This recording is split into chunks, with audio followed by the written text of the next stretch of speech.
Hey guys, slightly changing camera angle here. Today I'm going to be looking at game sequels that I want to see.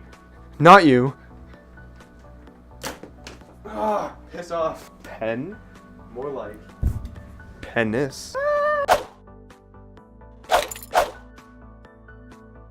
Come on, you saw this coming. You know, I'm not the only person that has had this idea. I know, shocking, right? People have made box arts for this game once it comes out. Some are good, some are not, but it shouldn't be surprised I want another installment in this franchise. I mean, it is my favorite series, but with this one, I don't think it should be story related. Hear me out here, okay? Just bear with me, okay? What if it also doubled as a Mario Maker sequel, but in this case, instead of 2D, it'd be a 3D space. And since Galaxy 1 and 2 aren't always planet-based, it could also just be used to make 3D Mario levels. But of course, you could also make planet-based levels such as Mario Galaxy. It could also include the music from both Galaxy games and maybe some new ones, or returning songs from like 3D Land or even 64, or Sunshine, if you're into that. Honestly, I didn't really like Sunshine that much.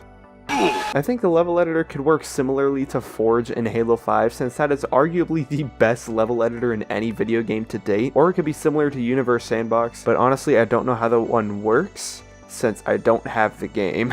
For the launch stars, you could place one on the surface or in the air if that floats your boat, or in this case flies your plane. You choose the landing spot, then you can use like a cursor to bend the path of it to your liking. Of course, you could place the giant starbit things in the path too, and other things for Mario to fly past, or you could place triggers in the path that cause starbits to orbit around Mario, and then another trigger towards the end that cause him to leave. Also in this case, it doesn't have to be Mario. You should be able to get different characters in this game, or at least different outfits for Mario. For example, you can complete a certain number of levels, complete challenges, or play other levels to unlock outfits or different characters. I really think it'd be a cool idea, but of course I think the game would require an internet download outside of the cartridge, or maybe not if they can fit massive amounts of content into 32 gigs. Maybe they can, but I honestly do not know. All I know is they could not for NBA 2K18 or 19. It's just an idea, but I kind of like this idea, honestly. And I feel like a $50 price tag would be a fair price for it, but knowing Nintendo, it'd be $60. Yeah, I love this game. I think it's the perfect Star Wars fighting game, and it's so fun to play with your friends, dude. The problem with this game is that since it came out in the PS2/OG Xbox era, the content this game could have was so limited. Nowadays, I feel like DLC could be added if it came out, like, in modern consoles, like more base characters and maybe even some more missions for co-op or single player. And also, this game has insane alternate skins for characters like Anakin's alt. Holy shit, oh my god, I love this. Even Obi-Wan and Darth Vader's alts are pretty cool too. I don't know why I love seeing a navy blue Darth Vader with a blue lightsaber, but it's just cool. Unfortunately, the only way to use these alts is to have two players play as the same character in a fight, and it's always player 2 that gets the alternate skin. Hopefully, if this remaster or remake ever happens, it probably won't, they'll make a manual selection for alternate skins. I hit my mic with my glasses, oops. I feel like a solid $40 seems like a fair price for this game, since it'd probably be significantly smaller than other games.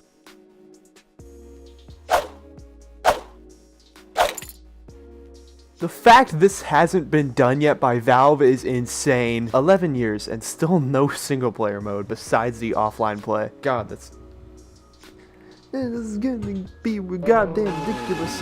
This game's lore is so abundant and is a perfect franchise to have an adventure mode based off its lore. Cutscenes could be rendered in SFM or in game, but either would work fine. It could either be its own separate game or DLC for TF2, as they could have it for like 10 to 15 bucks. I think that's a fair price depending on the mass of the story they do. And they could even add more chapters going on to extend it for another purchase of maybe 4 bucks. I don't know, I'm not a marketing guy, but you get what I'm trying to say. It'll be kind of like The Walking Dead with Telltale. Rest in peace. But this could be a thing on PC, Xbox One, PS4, hell, even the Switch. I am positive the Switch can run the base TF2 game at least medium settings. The gyroscope controls could work perfectly for classes like Sniper or Heavy, and I think this would be a reality in coming years.